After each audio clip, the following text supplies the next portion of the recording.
Good evening and welcome to SnapShot. Tonight, mayhem in the city of Melbourne, from thugs in the CBD to home invaders in the suburbs, and a state government that has the wrong priorities.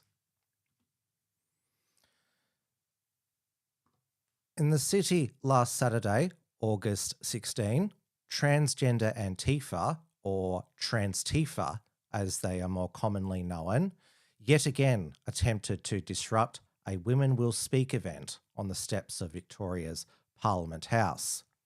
Victoria Police prevented these thugs from approaching the women, having learnt from previous Women Will Speak events. They also prevented Transtifa from going on a CBD rampage like they did back in April, where members of the public were assaulted. Police made 4 arrests, with a 21-year-old man from Flemington charged with assaulting a police officer with an umbrella. A Channel 9 reporter was also attacked by a Transtifa member with an umbrella, and a News Corp photographer had his camera stolen. These violent extremists would have felt emboldened by the Premier, Jacinta Allen herself. 2 days prior to the Women Will Speak event, she defended teaching 7 to 8-year-olds that they can transition genders as part of the Respectful Relationships program. An extract from the program was published in the Australian newspaper. Stacey is a transgender girl. She dresses like the other girls. She plays with them and everything seems fine. But one day, Lara says Stacey should be in the boys' team at sports, not the girls' team. Ask, is that true? Stacey would not be allowed in the girls' team with the other girls. What could Stacey do or say? Sample responses might include, yes, I can play with the girls' team because I am a girl. Go and ask the teacher if you don't believe me. Our teacher says I belong in the girls' team. When asked about parental concerns about the Respectful Relationships program, the Premier attacked the Australian newspaper and its journalist Rachel Baxendale for reporting this. To know that there are some parents of children who do identify as transgender or non-binary that feel like that there's a school to clinic pipeline. What would you say to those? That's just nonsense. It's disgraceful nonsense. Like, seriously. This sort of ongoing attack on a program that is making a difference in kids' lives just should be stopped. It should be stopped. It's disgraceful reporting. It's hurtful. When you consider the incidents that transgender kids are 15 times more likely to kill themselves, we should be supporting them. We should be supporting them across our schools, across our society, across our community. The Australia needs to stop this ongoing campaign because it's hurtful and harmful. It is also worth noting that the criminal provisions of the Justice Legislation Amendment, Anti-Vilification and Social Cohesion Act of Victoria 2024 come into effect on the 20th of September, where women's rights activists could face jail time of up to 3 years if they are found guilty of inciting hatred, serious contempt for, revulsion towards, or extreme ridicule of another person because of their gender identity. The Premier also said these expanded vilification laws, which also cover race, religious belief or activity, disability, gender identity, sex characteristics, sexual orientation, and include a 5-year sentence for threats against those protected attributes, could be used against the National Socialist Network in response to them marching through the Melbourne CBD at 1 a.m. on Saturday, August 9. The Premier also promised new laws to ban face coverings at protests in a statement against the National Socialist Network. However, after pushback from human rights groups, unions who argued that such a ban would be ableist, these proposed laws will be watered down. In the suburbs of Melbourne, residents have been terrified of machete-wielding thugs and gangs.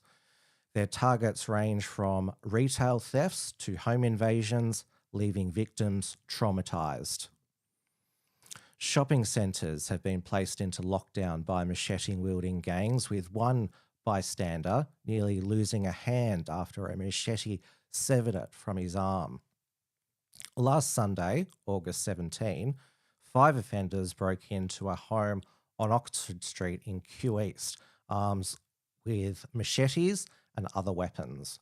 When a father of 2 toddlers confronted them, he was allegedly stabbed 11 times in the head, face, neck, and arms. His wife and parents were also injured. Police later arrested a 24-year-old man and 2 teenagers aged 16 and 17 who were all remanded in custody. The other 2 offenders are on the run. The previous Sunday, on August 10, in Albion, in Melbourne's west, 84-year-old Salvatore Androla was allegedly punched in the face when he refused to give his car keys to a 34-year-old armed home invader. His 52-year-old son, Joe Andrula, who lives next door, rushed over and was allegedly stabbed multiple times, but managed to hold down the alleged offender until the police arrived. Both father and son, plus the accused, were all taken to hospital. Jacinta Allen passed through the Parliament what she called the toughest bail laws in Australia in response to rising crime. Yet youths charged over home invasions and carjackings are still being bailed multiple times. A 15-year-old boy who has been charged with a series of aggravated burglaries, the charge word for home invasion, was bailed over 50 times. Libertarian MLC David Limbrick proposed legislation to allow castle law home defence, but it was voted down in Victoria's Legislative Council, 18 votes to 17. While the sale of machetes is now banned in Victoria, the ban on their possession doesn't come into effect until after a machete amnesty running from the 1st of September to the 30th of November this year. There are 40 machete amnesty disposal bins across the state that cost $325,000 each, or $13 million in total.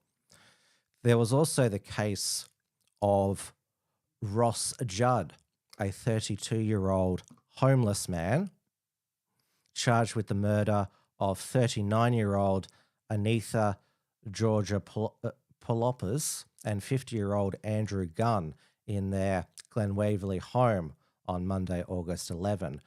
Georgia Polos was 5 months pregnant and expecting a baby girl. Gunn was allegedly decapitated with his head found on a stick with the words karma and betrayal and enough is enough written over their house. Judd was arrested at Westall Railway Station that evening with 2 large dogs. It's alleged a dispute over the dogs may have been a motivation for the killings.